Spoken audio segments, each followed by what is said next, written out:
on to the Infosec update. So, my name is Simon Chapman. I'm the CTO here at Fliplet, and today we're going to be going across, obviously, our Infosec matters. As usual, if you have any questions, click the Q&A button, and these will be privately shared with us, and we'll be able to address them for you. So, what's the agenda? We have our compliance update, new security features, some security updates and maintenance. Then we'll go on to recurring actions, and lastly, any Q&A if we have time. So, compliance update. First off, this month we are conducting our ISO 27001 2022 standard this year. So it's a new standard from last year. So we conducted again by a UCAS certified auditor. We are also undergoing this month updating our risk assessment questionnaires. So this is refreshing our SIG Light and CSA questionnaires there. We are also bringing forward our annual penetration test. So usually this is done in Q3. We've decided to bring this forward to Q2 to bring it more in line with the time when we do our ISO. It just seems to make a bit more sense. But there's also, because of this recent security incident, which we will be getting onto very shortly, we feel it's more important to be getting onto this straight away. If you don't have a copy of our recent penetration test report, feel free to reach out to our support team and they will be able to provide this for you. So, with compliance, we thought that it might also make sense to go through our timeline of when we do certain matters, so you know when to ask for them and you're not asking at odd times, but you also know when they're coming. So, in Q3 is when our reports are generally available for penetration testing, ISO, SIG, and CSA. So you can request these. We tend to be doing our audits and questionnaires and things like that towards the middle to the end of the quarter Q2, as mentioned here. So we've got penetration test and our ISO 27001 audit. So you can be safely rest assured that those will be in your hands and available in Q3. Across all the quarters, so every quarter, we perform a security assessment. This is us keeping on top and falling in line with our ISO 27000 requirements. And in Q2, we perform the SIG CSA assessments as mentioned earlier.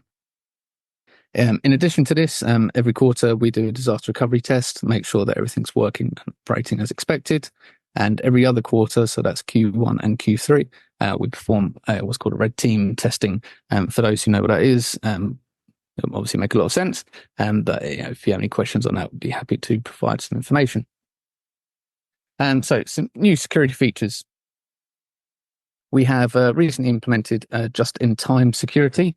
So what is this? So just-in-time security is basically preemptive scanning and testing. So before any new code is kind of introduced into our platform, it all gets scanned across 18 different controls. These verify everything from how our ICL processes are implemented right all the way through to things just like dependency checking and scanning and making sure that there's no vulnerabilities with that version. And it's been put to good use already, and we've managed to prevent 19 potential vulnerabilities. So obviously that makes our proactive nature towards security a lot stronger, rather than having to find about it after the fact when we're scanning with penetration tests or any other regular scanning upon our platform.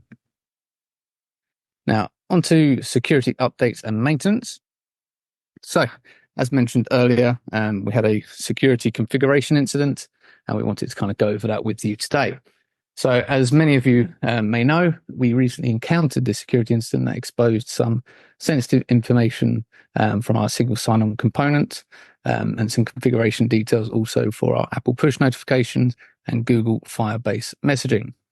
So today I'm going to explain what happened, how we managed it, and what we're going to do to ensure that similar incidents like this do not reoccur.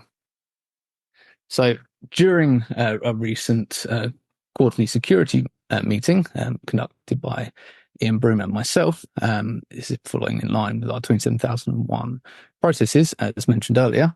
So on the 18th of April, we discovered this, and we realised that the severity of this issue, that we should quickly determine the scope and risk of this. So I broke away and reached out to my engineering team, and we all got on a call together and we decided to assess and fully scope and find out what impact this might have. I assigned 2 engineers to review all the configuration data stored by Fliplet apps and to determine the sort of extent of this exposure. Meanwhile, I worked with 2 of the other engineers to figure out how we could quickly remove any sensitive data from any apps without causing any additional work for our customers. We know resolving this issue without customer input would be the fastest route to resolution.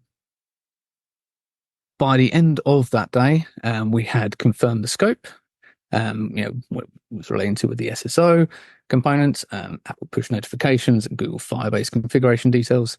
We also identified how to stop these details from being shared and completed a full risk assessment of the situation to understand what had been exposed and what it could be used for. We confirmed that no personal information, no app data, or anything other than specific configuration data had indeed been exposed. This exposed data that could only really be misused if it had corresponding data. For example, the SSO configuration data could only be exploited if someone could execute a man-in-the-middle attack, for example. The Apple push and Google Firebase messaging configuration could only be abused if someone had corresponding tokens provided by Apple and Google at the time that a user subscribed to push notifications within the app. This data was not exposed. So, although these risks are indeed serious, the likelihood of an attack was, of course, therefore much, much lower once we completed our assessment.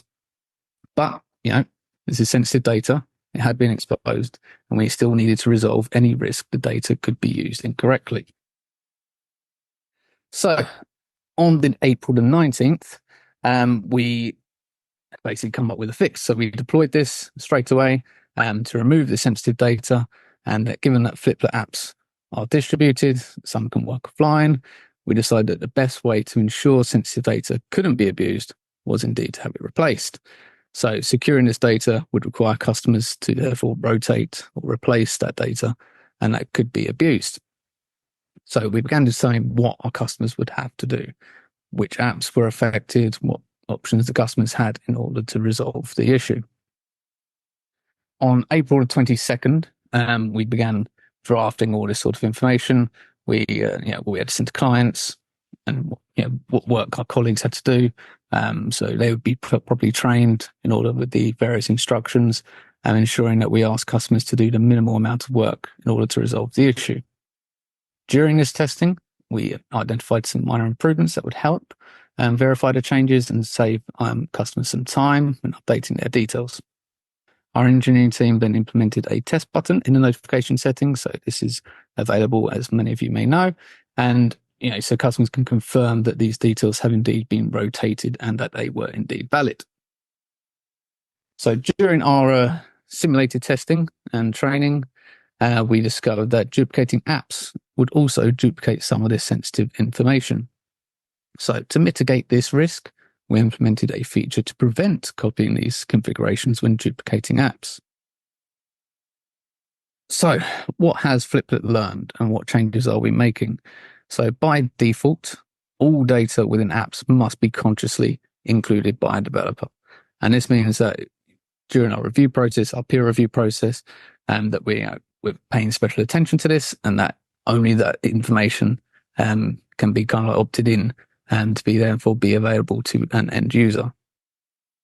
We are going to ensure that data copied when apps are duplicated is the minimal data required, and that data should be configured per app, such as SSO or push notification settings. These are sort of data that is not copied.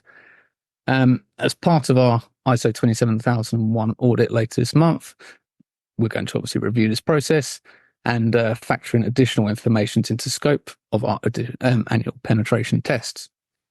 We thank you for your understanding and continued trust in Fliplet.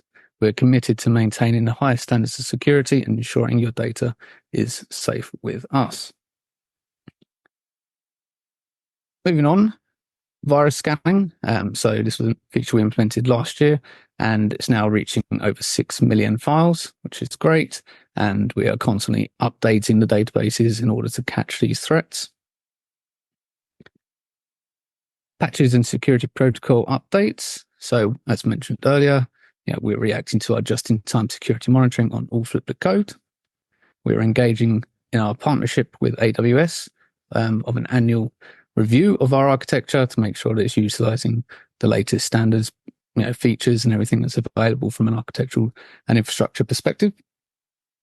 And we're also upgraded our app build process for Apple App Store to enforce iOS 17 or greater. And this is in line with Apple's requirements. So unfortunately, it's not something that we have much control over, but we're obviously falling in line with it. Security review and monitoring.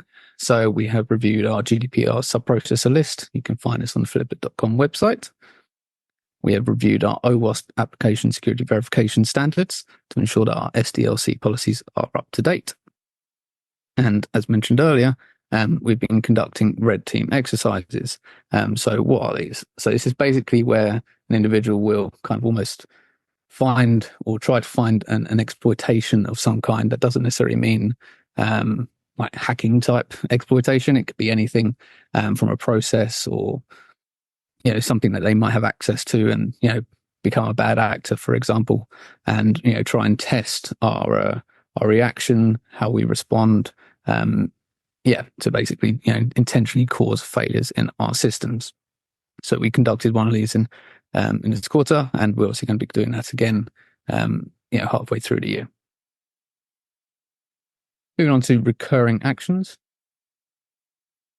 So our recurring InfoSec items are the defensive security improvements to prevent mistakes and abuse. We are obviously continuing to perform code smells and CVSS reporting, making sure that we're staying on top of any live vulnerabilities that might exist.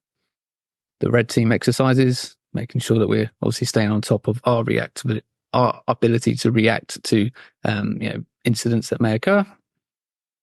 Working with our partners AWS to ensure that we can audit our infrastructure and systems, and we're staying on top of the latest manner of which to build large scale platforms like ours. Continue to perform regular vulnerability assessments, and of course the ISO 27001:2022 standards update. So what do we recommend as actions for our customers? So every 12 months for apps, we recommend, especially in line with this incident that we were obviously talking about earlier, is to rotate your SSO certificates and keys. This is pretty standard practice anyway, but we do recommend that you do this. We also recommend that your Apple push and Firebase push keys are also rotated also. These are not required by neither Apple or Google Firebase to perform, but we do recommend that you do them for good security posture. Every 6 months, we recommend that you review your data sources security rules and make sure they're all up to date. We also recommend that you review your data sources and check if it's viable for them to work offline. We recommend app security rule reviews and screen access. Make sure that these are all in line with your expectations. And also reviewing your API tokens. These might need to be cycled or removed. There might be some that someone that used and is no longer with your company, for example. So it's always a good posture and process in order to address that. We recommend that you're updating your iOS and Android apps. So every 6 months is kind of like a minimum. You might be doing it more anyway, but if you're not, it's a good time to do that. And also with DIS, so data integration services, you might want to retire them. You might have used them as a one-off. You might still be using them, but it's always good to review.